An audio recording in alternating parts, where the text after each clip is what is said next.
La historia de la humanidad está dividida en un antes y un después. Aunque podemos entender que es por guerra, imperios o revoluciones, pero se nos olvida algo muy importante, la llegada de una persona. Tal vez estás pensando en personas como Napoleón, el mismo Hitler o Isaac Newton, pero muchas veces olvidamos de Jesucristo. Su venida marcó el punto de inflexión más importante en la historia, porque no solo transformó culturas y sociedades, sino que ofreció un camino de salvación. Pero, ¿qué significa recibir esta salvación? ¿Cómo nos incorporamos a la vida en Cristo? Bueno, pues nosotros somos el equipo 2, conformado por Alonso Barrera, Lorenzo Carrión, Gabriel Álvarez, Gal García y Nicolás Silva. Y hoy hablaremos sobre la gracia y los sacramentos de iniciación cristiana. La palabra gracia proviene del término griego charis, que significa favor, bendición o bondad. Y en el cristianismo, la gracia toma otro aspecto. Se entiende como el don gratuito y sobrenatural que nos es concebido por Dios, para nuestra satisfacción y salvación. No se trae de un mérito adquirido, ni de una recompensa por nuestras obras, sino de una iniciativa divina que nace del amor infinito de Dios hacia su creación. Es como la luz del sol. Así como la luz ilumina el mundo y hace posible la vida sin que los seres vivos la produzcan o la merezcan, la gracia ilumina el alma y le eleva a una realidad espiritual superior, permitiéndonos participar de la vida divina. Sin la luz del sol, el mundo pertenece en la oscuridad y la vida se extinguiría. De la misma manera, sin la gracia, el alma quedaría atrapada en la penumbra del pecado y la separación de Dios. Dentro de la tradición cristiana, la gracia no es un mero concepto abstracto ni una simple ayuda moral, sino una realidad eficaz que transforma a las personas. La gracia está dividida en distintos tipos. La primera es la gloria santificante, es aquella a la que Dios infunde el alma para hacerla que participe en su propia vida. No es una cualidad externa ni pasajera, sino disposición permanente que eleva la naturaleza humana y la hace capaz de obrar conforme a la voluntad divina. En términos teológicos, la que nos convierte en hijos de Dios y nos hace dignos de la salvación. La gracia actual, a comparación de la gracia santificante, no es permanente, sino una ayuda transitoria que Dios concede en momentos específicos para que el hombre pueda hacer el bien y evitar el mal.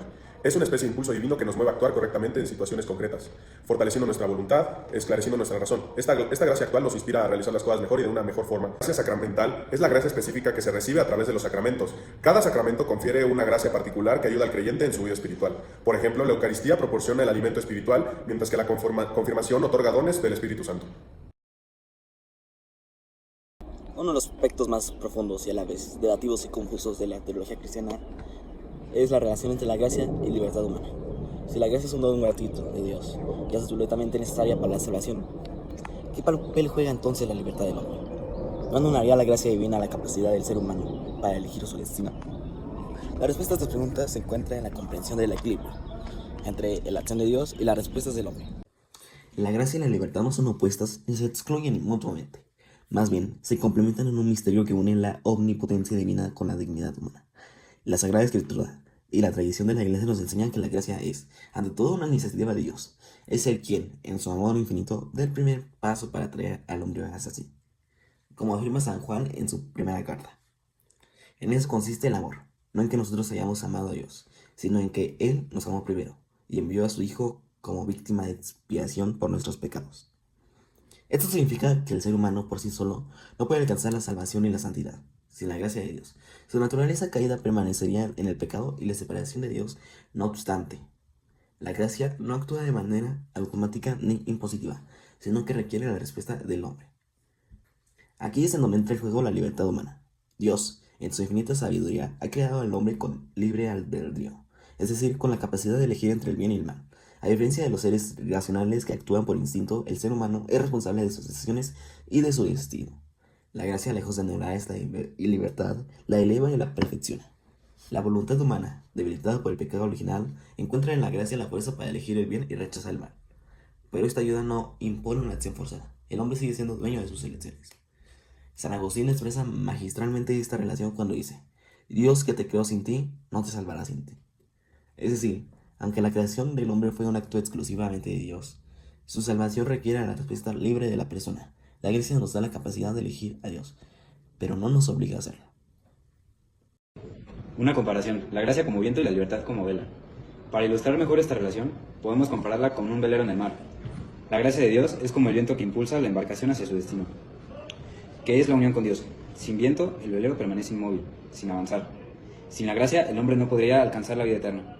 Sin embargo, el navegante, que representa al ser humano, debe desplegar las velas y dirigir el timón. Si mantiene las velas plegadas o elige navegar en dirección contraria, el viento no lo forzará a seguir en el rumbo correcto. De la misma manera, Dios ofrece su gracia, pero respeta la libertad del hombre para aceptarla o rechazarla. La cooperación con la gracia tiene efectos profundos en la vida del creyente. Cuando el hombre responde con fe y amor, la gracia actúa en él de manera transformadora, llevándolo a la santidad. Esta respuesta se traduce en una vida de virtud, en la participación en los sacramentos y en una creciente comunión con Dios. Por otro lado, el rechazo de la gracia lleva a la obstinación en el pecado y al alejamiento de Dios. Quien cierra su corazón a la acción divina se priva voluntariamente de la luz y la fuerza que necesita para alcanzar su plenitud. Jesús mismo ilustró esta realidad en la parábola del sembrador, donde la semilla, que representa la palabra de Dios y su gracia, cae en diferentes tipos de terreno. Algunos la reciben con disposición y dan fruto abundante, mientras que otros la rechazan o la dejan parecer. En definitiva, la gracia y la libertad no son conceptos, sino dos realidades que convergen en la economía de la salvación. Dios ofrece su ayuda sobrenatural, pero espera la respuesta libre del hombre. El gran desafío del creyente es abrir su corazón a la gracia, cooperar con ella y permitir que se transforme su vida. Así como el viento no puede mover un barco con las velas recogidas, la gracia de Dios no puede actuar en un alma que se cierra a su acción. Pero cuando el hombre, con humildad y amor, despliega sus velas y se deja guiar por Dios, emprende un camino seguro hacia la vida eterna. Los efectos de la gracia en el alma del creyente son profundos y transformadores. Entre ellos destacan la justificación, es decir, el paso del estado de pecado al estado de gracia, por el cual el hombre es reconciliado con Dios. El fortalecimiento, fe, esperanza y caridad, que permiten al creyente vivir según el Evangelio. La santificación progresiva, que impulsa el alma a una vida perfecta y unión con Dios. ¿Cómo se vincula esta gracia a los sacramentos? Bueno, para poder responder a eso, primero tenemos que saber qué son los sacramentos de iniciación. Bueno, los sacramentos de iniciación cristiana son el punto de partida para la vida de la fe y de entrada a la iglesia. No se trata de simples ritos formales, sino de signos eficaces instituidos por Cristo para comunicar la gracia y hacer al creyente un miembro pleno de su inmensidad celestial. Estos sacramentos de iniciación son tres: el bautismo, la confirmación y la Eucaristía o comunión.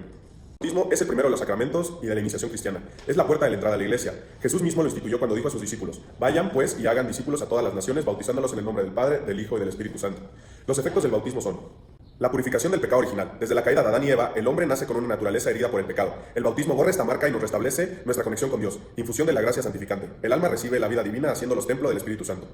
Incorporación de la iglesia. El bautizado se convierte en un miembro del cuerpo de Cristo, la comunidad de los creyentes. Carácter bautismal. Es un sello espiritual imborrable que configura al cristiano con Cristo. Por esta razón, el bautismo no puede repetirse. En la práctica del bautismo puede recibirse por inmersión, sumergido el bautismo en el agua, o por infusión, vertiendo el agua sobre la cabeza del bautizado. En ambos casos, el signo del agua simboliza la purificación y el nuevo nacimiento de este ser. La Eucaristía es el sacramento central de la vida cristiana, pues en ella recibimos el cuerpo, la sangre, el alma y la divinidad de Cristo bajo las especies del pan y del vino. Es el único sacramento en el que Cristo mismo se hace realmente presente. Al igual que el bautismo, Jesús instituyó la Eucaristía en la última cena, cuando tomó el pan y el vino y dijo: esto es mi cuerpo, que será entregado por ustedes. Esta es mi sangre, que será derramada por ustedes. Lucas capítulo 22, versículo 19 a 20. Los efectos de la Eucaristía son unión íntima con Cristo. Quien recibe la Eucaristía en estado de gracia se une verdaderamente a Jesús. Aumento de la gracia santificante, fortalece el alma y la preserva del pecado. Unión con la Iglesia. Al comulgar, el creyente participa en la unidad del cuerpo místico de Cristo. Prenda de la vida eterna. Jesús prometió: el que come mi carne y bebe mi sangre tiene vida eterna, y yo lo resucitaré en el último día.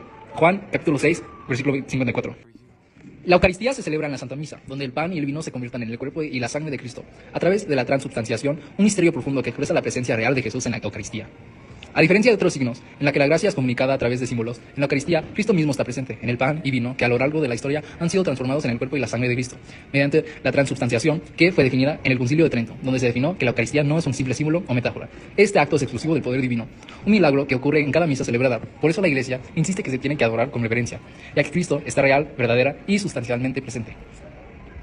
Dada la importancia de la Eucaristía y su carácter sagrado, se debe recibir en estado de gracia, es decir, como ya bien dijimos, sin pecado mortal y con la debida preparación. Podemos compararlo con las etapas del crecimiento humano. El bautismo es el nacimiento a la vida de la gracia, nos hace hijos de Dios. La confirmación es el fortalecimiento y madurez en la fe, y la Eucaristía es el alimento que sostiene y nutre el alma a lo largo de toda la vida, manteniéndose en comunicación con Dios. Quien recibe estos sacramentos con fe y los vive con autenticidad, se fortalece en el camino hacia la plenitud de Cristo y por ende de Dios. La confirmación fortalece al Espíritu Santo. Si el bautismo es el nacimiento a la vida de fe, la confirmación es el sacramento que fortalece esa vida con la efusión del Espíritu Santo. En Pentecostés, los apóstoles que hasta entonces habían estado temerosos recibieron al Espíritu Santo y salieron a anunciar al Evangelio con valentía. Del mismo modo, la confirmación confiere al cristiano la fuerza para dar testimonio de Cristo en el mundo. Los efectos de la confirmación son: plenitud del Espíritu Santo, se nos concede con mayor abundancia para fortalecer nuestra fe; mayor unión con Cristo, nos configura más plenamente con Él y con su misión; incremento de los dones del Espíritu Santo, sabiduría, entendimiento, consejo, fortaleza, ciencia, piedad y temor de Dios; compromiso con la Iglesia, nos capacita para ser testigos activos de la fe.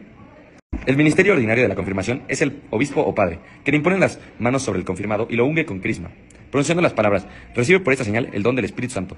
Esta unción con aceite perfumado simboliza la fortaleza y la consagración del cristiano para la misión evangelizadora.